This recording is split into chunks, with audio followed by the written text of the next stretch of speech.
Diabetes atau kencing manis sampai sekarang tidak dapat disembuhkan. Yang bisa dilakukan hanya mengontrol kadar gula dalam darah. Diabetes banyak menimbulkan beragam gangguan kesehatan, dan jika tidak ditangani dengan tepat, diabetes dapat menyebabkan masalah kesehatan serius. Lantas, apa saja gejala dari diabetes? Apa penyebabnya? Dr. Wismandari Wisnu, spesialis penyakit dalam konsultan metabolik, akan memaparkannya untuk Anda. Dan hadir juga Yola yang akan berbagi cerita tentang pengalamannya yang terkena diabetes sejak usia muda. Mbak Yola, kena diabetesnya dari umur berapa waktu itu? Sejak kapan? Dari umur saya 30 tahun, Dok. 30 Iya, tahun? 30 tahun. Itu setelah saya melahirkan anak pertama. Oh, oke. Kok setelah melahirkan? Waktu hamilnya gimana? Waktu hamilnya saya tidak pernah mengecek dan saya juga tidak pernah tahu gitu. Tidak pernah tahu? Tidak pernah tahu. Maaf, ini lahirnya dan kontrolnya selama ini di bidan atau di dokter? Di dokter. Di dokter ya? ya? Di dokter. Cuman mungkin saya lalai, tidak memeriksakan gula darah atau apa yang harus saya persiapkan sebelum saya melahirkan gitu. Terus ketahuannya akhirnya gimana? Setelah melahirkan kok bisa tahu tinggi gimana tuh? Waktu itu kejadiannya tuh pada malam itu saya menggigil, tapi pagi-pagi saya pikir mungkin karena saya kelelahan. Nah, pagi-pagi saya ke kamar mandi, itu saya jatuh di kamar mandi. Jatuh. Saya merasakan ini berputar, Dok. Nggak sadar? Nggak sadar, karena ngerasa waktu saya buang air kecil kok semut banyak, Dok.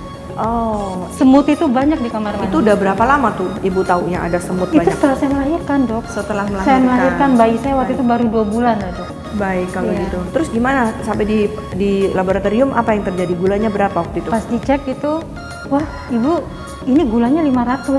Saya kaget, Dok. Sekali Ya ya? Allah, iya tinggi itu, Dok. Langsung dari situ saya langsung ke rumah sakit, saya ke dokter penyakit dalam.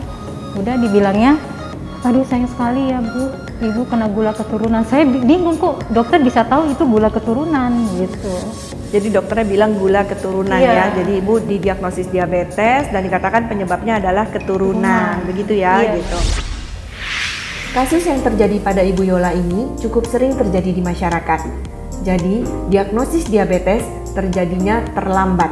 Dalam arti pada saat kasus Bu Yola ini sudah dalam kondisi cukup tinggi gula darahnya, yaitu mencapai 500. Nah, ini harus dihindari. Ditambah lagi pada saat Ibu Yola sedang hamil itu tidak dilakukan pemeriksaan gula darah, sehingga pada saat melahirkan bisa jadi terjadi komplikasi. Tapi syukurnya pada kasus Bu Yola komplikasi ini tidak terjadi. Tetapi alangkah baiknya kalau semua wanita hamil ini diperiksa gula darahnya agar diketahui apakah memang mengidap diabetes pada saat hamil. Kalau pada saat tadi yang 500 itu ya, kemudian Ibu diberikan obat-obatan atau insulin atau gimana Ibu? Saya dikasih obat, terus saya disuruh ke dokter gizi. Dia terkontrol makanannya apa aja yang harus saya makan biar terkontrol gula darahnya. Baik. Terus gimana Bu, dalam beberapa bulan Ibu kontrol lagi gulanya jadi berapa? Itu saya lama ya turunnya, Dok. Lama, itu sulit saya waktu itu, padahal saya udah diet, udah minum obat, tapi cuma sedikit yang turun. Obatnya kalau boleh tahu berapa macam Ibu? Saya waktu itu obatnya metformin ya. Metformin, jadi hanya satu macam ya Bu ya? Satu macam, tapi kan adik-adik saya ini kan pada kena diabetes juga, jadi ada minum gulkopak, itu saya minum juga. Maaf, adik kandung, berarti Ibu waktu itu umur 30 tahun, berarti adiknya umur berapa? Cuma beda setahun, Dok, saya ini 10 saudara. Iya. Cuma beda setahun, ada yang 2 tahun. Jadi yang kena siapa aja Bu dari 10 bersaudara itu? Saya anak pertama. Yang pertama, kedua, ketiga, keempat, dan bungsu yang ke-10 itu yang kena diabetes. Baik, tapi kenanya muda-muda ya Bu? Iya, kalau kata orang kan itu selang-seling ya Dok. Kalau saya sudah kena berarti yang ketiga gitu, atau cowok. Tapi ini enggak, ini beruntun. Beruntun Dok. Karena emang itu nggak betul Ibu. Jadi itu mitos ya? Iya, mitos. Jadi kenanya bisa yang nomor berapa aja dari saudara kandung. Ada satu lagi mitos, coba mungkin saya tanya dulu nih ya, Bapak atau Ibu yang diabetes? Ibu saya. Ibu ya? Tapi yang kena Ibu Yola, bukan anak laki-laki. Bukan. Ya, berarti satu lagi terbukti pada kasus Bu Yola ini ya, terbukti yaitu nggak menyilang Bu Yola. Tidak menyilang. Jadi dari Ibu bisa kena ke anak perempuan, dari yang Bapak juga bisa ke anak laki-laki. Jadi mitos-mitosnya terbantahkan ya di kasus Bu Yola ya. Iya. Iya gitu. Oke, Ibu bilang tadi katanya lama ya gula darah turunnya. Lama tuh sampai berapa lama sampai akhirnya bisa terkontrol gulanya? Saya waktu itu kan 500, setelah saya minum obat, terus makan saya ganti beras merah gitu. Terus rajin pola hidup juga saya teratur, itu saya periksa lagi itu masih 400-an. Berapa bulan? Itu ya sekitar 2 bulanan lah. 2 bulan dari 500 turunnya cuma 100 ya Bu? Cuma 100. Oke. Terus gimana Bu? Ya akhirnya tetaplah saya, karena saya juga capek ya dok ya, bolak-balik, udahlah saya beli cek itu aja. Cek gula punya itu. Jadi saya bisa beli. ngecek di rumah Ya, sendiri bisa ya Bu ngecek ya, di rumah, cek glukometer ya? Iya, sebenarnya sih semuanya itu tergantung dari pola makan. Kalau kita stres juga yang saya alamin pribadi ya dok, stres, capek, itu gula darah bisa naik dok. Udah, Ibu kayaknya udah pinter ya, udah bisa tahu apa yang menyebabkan tinggi. Nanti kalau turun juga pasti Ibu juga tahu apa yang bisa bikin gulanya turun. Tapi itu betul sekali memang Bu. Ibu kan diabetes sudah 18 tahun. Kira-kira Bu, kalau salah satu komplikasi diabetes itu kan lukanya sukar sembuh ya Bu. Melahirkan sesar semuanya. Semuanya sesar. Nah kalau sesar kan ada luka operasi ya Bu. Nah itu gimana Bu? Aman semua nggak? Kan ada anak pertama ya udah diabetes nih. Gimana Bu? Anak pertama mungkin pada saat itu kalau menurut saya gula darah saya tinggi, sebenarnya pasti kan ada efek dari ini, tapi alhamdulillah enggak dok.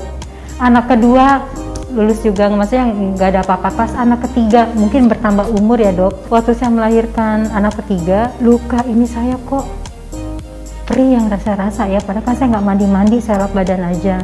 Lama-lama saya rasa, saya bicara sama suami saya, kok ini sakit ya, sakit. Pas dilihat itu jadi kayak busuk itu dok. Udah akhirnya panggil dokter ke rumah, pas dibuka dia lihat itunya kebuka dok. Yang berapa hari itu Bu lukanya terbuka? Itu mungkin seminggu kali dok. Seminggu ya? Iya, tanpa saya ketahui gitu. Jadi saya menahan aja rasa sakit gitu dok. Ternyata itunya sudah kebuka. Jadi lukanya nggak menutup dengan baik ya Bu ya? Pengobatannya apa Bu selama Ibu hamil? Diobati apa gulanya? Saya tuh sebenarnya dok, saya tuh nggak minum obat. Kenapa Ibu? Karena saya takut dengan kejadian ibu saya. Oh, kenapa ibunya? Ibu saya tuh rajin minum obat, tapi kok kena ginjal dok, cuci darah. Itu yang jadi bikin saya tuh jadi takut gitu loh dok. Kira-kira Ibu belajar apa Bu dari peristiwa Ibu hamil ketiga? Ibu tidak minum obat, tidak suntik juga pasti ya? Karena obat aja nggak mau ya, apalagi suntik ya Bu. Gitu. Gimana Ibu? Menurut Ibu, apakah Ibu harus merubah bahwa memang sepertinya harus rutin? Ya sebenarnya saya harus merubah ya, gitu, harus merubah pola hidup saya gitu. Nggak bisa, saya harus tetap minum obat. Jangan takut dengan yang pernah dialami ibu saya gitu. Saya nggak boleh begitu, walaupun sekali gitu saya dalam sehari itu saya minum obat tuh seharusnya harus gitu. Diabetes adalah merupakan suatu penyakit kronik. Penyakit kronik yang memang sampai saat ini belum bisa disembuhkan. Karena itu, kita harus diagnosis sedini mungkin. Artinya, kita harus bisa membaca pada kondisi-kondisi apa yang kira-kira orang menjadi resiko tinggi untuk diabetes. Seperti pada kasus Ibu Yola. Pada kasus Ibu Yola ini, beliau ini sebelum hamil sudah ada obesitas. Dengan obesitas, kemudian ada keturunan. Tadi ya kita dengar dari 10 bersaudara, ada 5 dari saudaranya itu mengalami diabetes juga. Jadi artinya, dia ada keturunan, kemudian ada juga resiko obesitas, ditambah sedang hamil. Beliau ini adalah resiko tinggi pada saat itu untuk dicek gula darahnya. Sayang sekali, pada saat itu beliau tidak memeriksakan gula darahnya. Sehingga pada saat itu yang diketahui diabetesnya adalah pada setelah melahirkan. Jadi setelah umur 3 bulan bayinya, barulah beliau merasakan gejala-gejalanya dan akhirnya didiagnosis sebagai diabetes. Dan sayangnya gula darah pada saat itu sudah mencapai 500. Pada kondisi Bu Yola, yang perlu kita perhatikan adalah diagnosisnya terlambat. Kemudian kita juga perhatikan yang berikutnya dari kasus Bu Yola ini yang bisa kita pelajari adalah Bu Yola tidak mendapatkan terapi yang semestinya.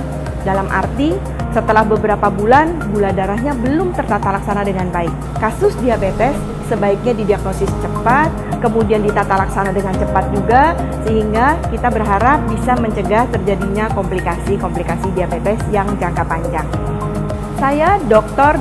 Wismandari, spesialis penyakit dalam, konsultan endokrin metabolik diabetes untuk Hidup Sehat Plus.